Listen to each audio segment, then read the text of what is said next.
We can walk across fire. This week's talk is called Facing the Facts. Let's start with a quote by Dr. Ernest Holmes, the founder of Science of Mind, not to be confused with Scientology. Look a fact in the face and know that all manifestations can be changed. We must be able to look at the sick and know that only perfection stands before us. We must see beyond the appearance to that which is basically perfect. So there are those who would say to turn away from the condition, and I say no. Look at it square in the face and know it for what it truly is, simply an effect. And we, as cause, as God, can change that effect as soon as we can see the true perfection that is beyond the appearance. When we can face the finite and see the infinite that must dwell within, because there is only one, and that one, that eternal, everlasting one, must dwell in all we perceive, then we have faced facts on all levels, because though there might be before us facts about a condition or circumstances, there are always facts about what's really true. Dr. Holmes goes on to say, disease is a fact but not a truth. It is an experience but not a spiritual reality. And faith is not a foolish fancy. It is the dynamic fact. So what are the facts we must face? Things are not always as they appear to be, and reality may not be as real as we think. So what are the facts? Back to Dr. Ernest Holmes. It is not enough to say that everything is all right. This is true in principle, but in fact and in human condition, it is only as true as we make it. Treat until you get results. A healing takes place when the patient is no longer sick, and until such time mental work must be done. So what we call treating is simply affirmative prayer done in a way that we believe has impact on our ability to manifest our dreams and create miracles. Though in principle, we only have to pray once with such clarity and knowingness that of course what we've prayed for is already manifest. Most of us do not believe as deeply and as necessary to make that manifestation a fact in one prayer. That takes embodiment. That takes knowing on all cylinders. The example I like to use is the beating of our hearts. How often do we wake up and check if our heart is beating? That's knowing. That's embodiment. Now, have you ever checked to see if your bank account has enough money in it to pay for something? That's not knowing. So if you still need to check and make sure there is money there, then one prayer is not going to do it, because that prayer is yet to reach a place of embodiment, and it is in the realm of embodiment that we manifest. Not what we think, though what we think feeds our beliefs, and not what we believe, though what we believe feeds what we embody. In the end, it's what we embody that manifests. We actually see in our lives what we are actually embodying by what has manifested. Remember, it's not believe it when you see it. It's believe it so you see it.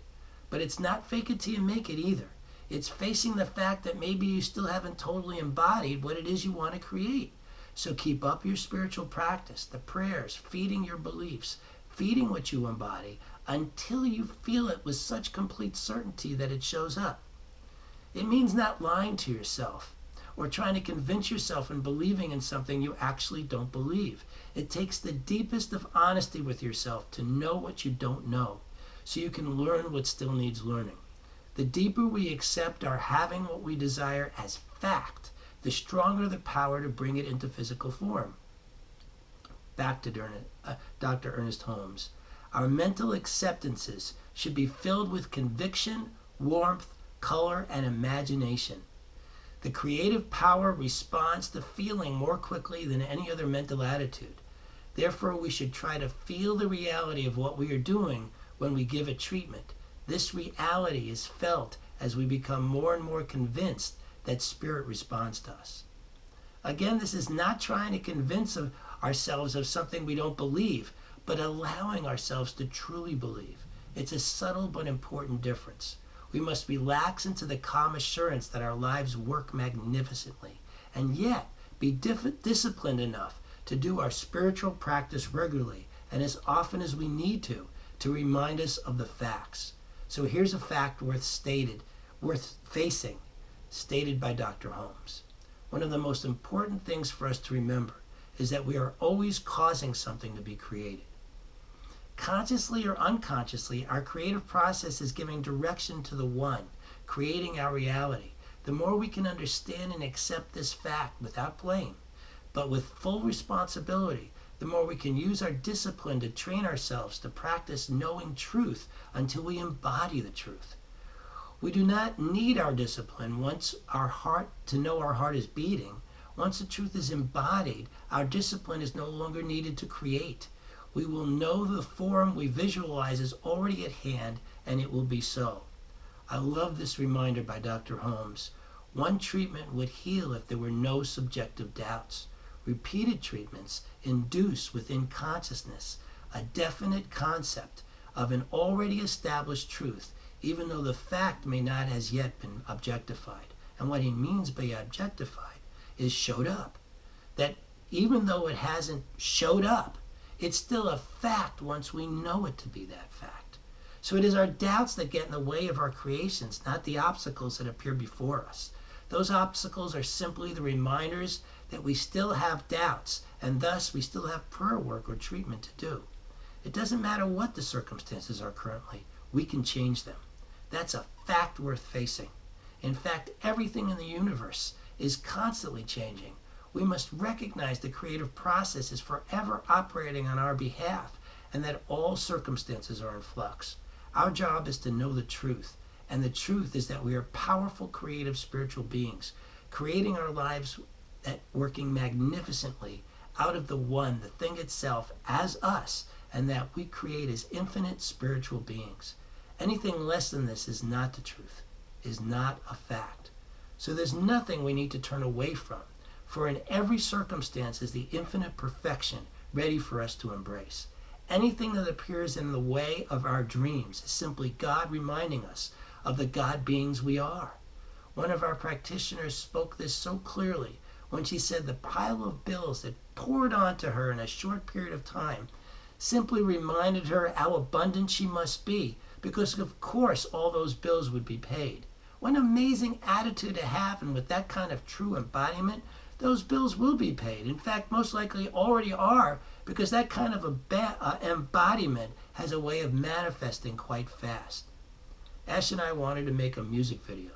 Neither of us had a clue how to do that, but I knew it was ours to do.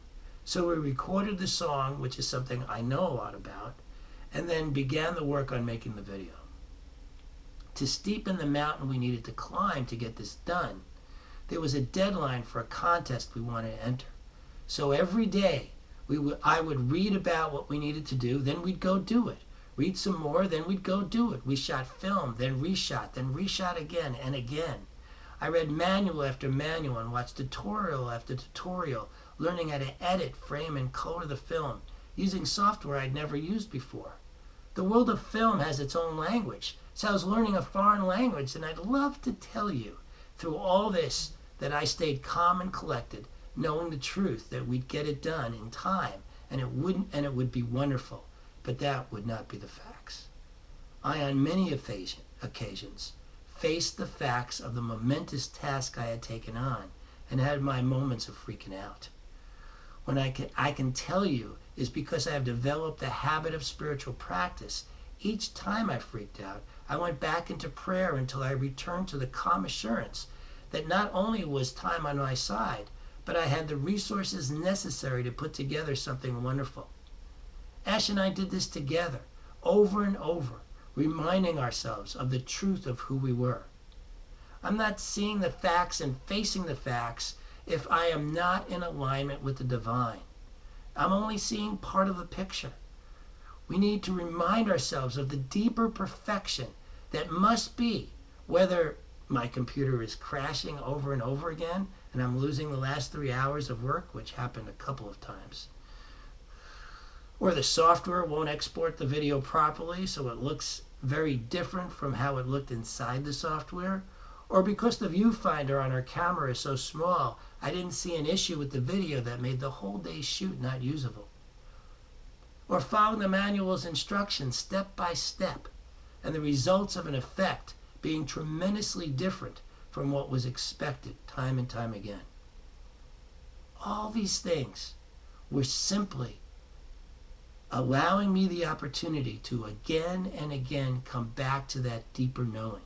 It was quite a journey, making this video and quite an amazing spiritual experience.